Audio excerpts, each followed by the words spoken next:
We were gonna do this at the last, but we're gonna do it right now before he speaks. Oh, all right. Congratulations. Thank you so much. Thank you so much.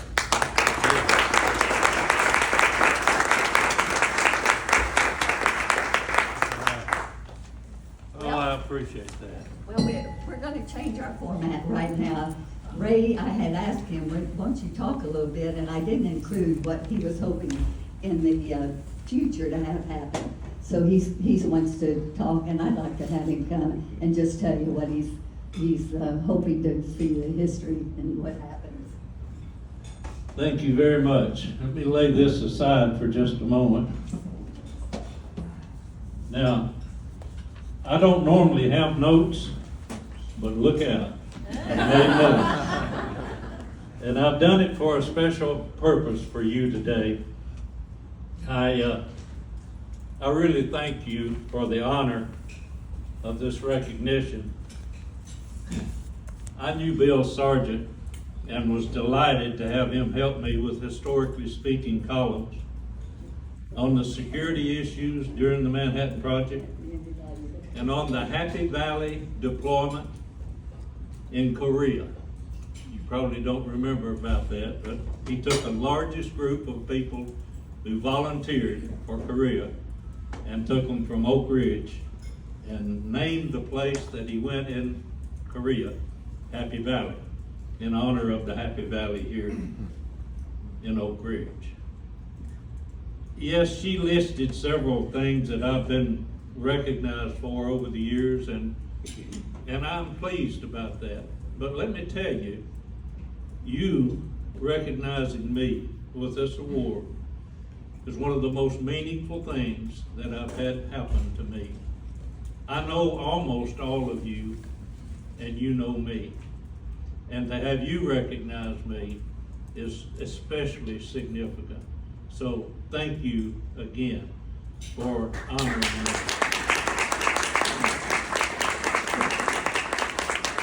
Now, I have 12 points to make, and I'm going to make them real quick. All right? The first one is I have to always talk about pre-Manhattan Project. This area here was home to the Yuchi Indians, not the Cherokee Indians. Now, I have to do that because David Hackett is a descendant of the Yuchi Indians, and he's made me promise that every time I talked about Oak Ridge, I would explain that the Cherokee were not here, the Yuchi were here. So I've done that. I maintain my obligation. 3,000 people on 1,000 farms in Robertsville, New Hope, Wheat, New Bethel, and Elza were here before the Manhattan Project.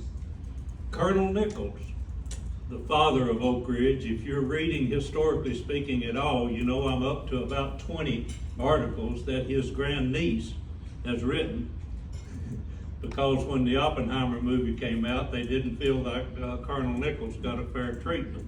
I agree with them. So they are writing, the family is writing his history. There are 30 of them that you're going to see, and then she's going to put them in a book form. So we're working on getting Colonel Nichols recognized, and hopefully we're going to soon have a statue of Colonel Nichols that'll be 3D printed by the Oak Ridge High School Wildcat Manufacturing Group. More about that in a little bit. The Uranium for Little Boy, the Calyatron girls, Gladys Owens, the most recognizable Calyatron girl. And I already mentioned about Beta 3 and Building 9731. It's so important that we retain that building. And right now the public cannot have access to it, but it's my hope that that will be the case in the future.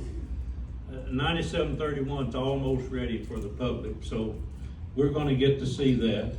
Oral histories, we have over 800 oral histories. And thanks to the new manager of DOE Environmental Management, Eric Olds, we're going to start the oral history programs again. He sees the importance of them and has agreed to fund it, so you're going to see the oral history programs come back. I worked at Y12 for 47 years.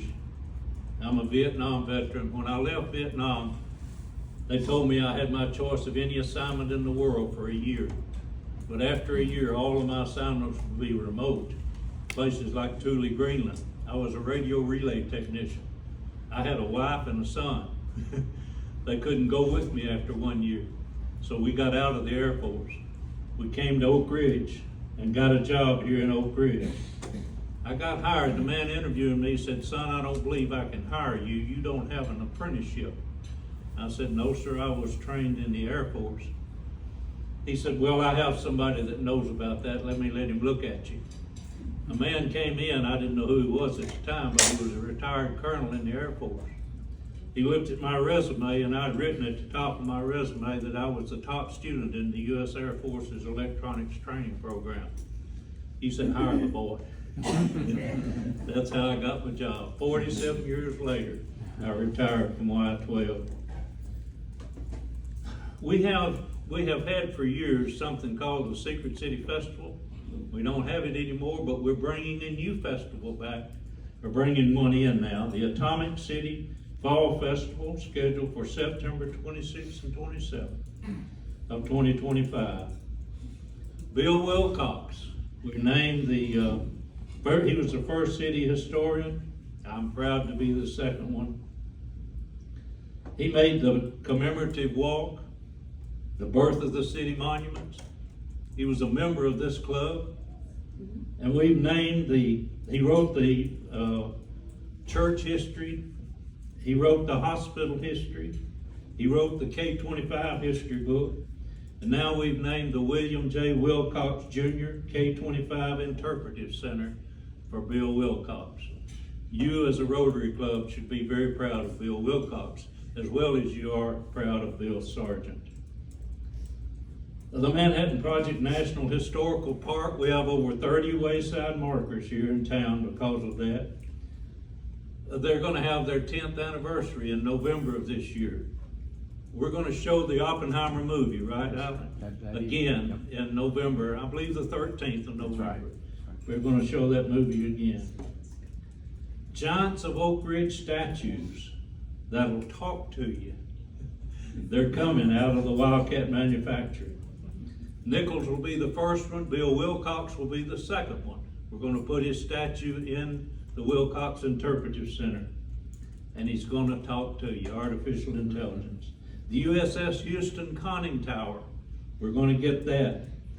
Just learned from Alan yesterday that it's going to be here by March of 2026. That's almost tomorrow. I know. That is soon. We're looking forward to that. K-25 is becoming a tourist destination with the K-25 Atomic History Center, the Wilcox Interpretive Center with that statue. Portal 4 is being remodeled. I drove by it just a minute ago. They're really making progress on that. Railroad cars will be there. A miniature submarine car, railroad car will be there. A dining car, engines, a Jeep, trails, even canoe opportunities coming soon. And augmented reality from the Y12 Enhanced Technology and Training Center will let you see what the K-25 building looked like. I'm hoping for a laser show where you'll see the size of the building. So we'll see if that's coming or not. Wilson Street, Bissell Park, the City Comprehensive Plan, iSchool, Wildcat Manufacturing. The NOW conference in Knoxville, 2 days of this week, Nuclear Opportunities Workshop, had over 1,000 people there. Jim Dotson was one of the speakers. Can you imagine what's happening in Oak Ridge now? Orano's building a centrifuge plant. Kairos Power is building small modular reactors. BWXT's got a large amount of space out there.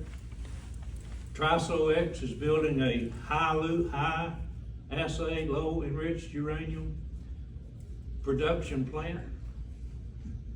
We've even got a fusion energy plant going into the Bull Run steam plant. Come on, folks. Nuclear renaissance is happening right before our eyes.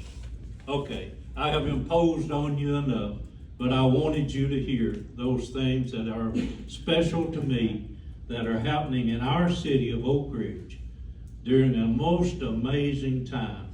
Our history is amazing, but as the mayor says, we create history. Great things happen in Oak Ridge every day. Thank you all for listening to me talk today.